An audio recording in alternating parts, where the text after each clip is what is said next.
How to ballast your Photon ROV. Underwater operations require a high degree of precision and stability. It is imperative that you take the time to ensure your ROV is properly ballasted before each mission. Your Photon is composed of steel and aluminum modules connected to a high-density polyethylene frame with a large block of buoyant seafoam under the carbon fiber shell, which counteracts the force of gravity. Ideally, the unit should be neutrally buoyant, meaning it neither floats nor sinks. This will maximize your battery power and equalize vertical movement speeds. All Photons are tested and ballasted for fresh water. However, all bodies of water differ and will require adjustment. In order to ballast your unit, power it on and deploy it. Descend several meters from the surface to avoid waves, then disable your motors. If the depth decreases, your unit is positively buoyant and requires more weight. If the depth increases, your unit is negatively buoyant and requires less weight.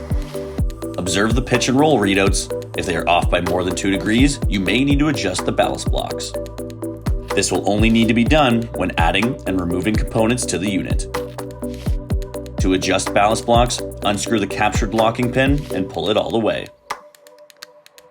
Blocks can be added or removed easily.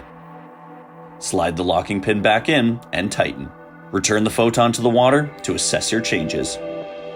If you're piloting close to a soft seafloor and are concerned about disturbing the sediment and decreasing visibility, ballast your Photon slightly positive.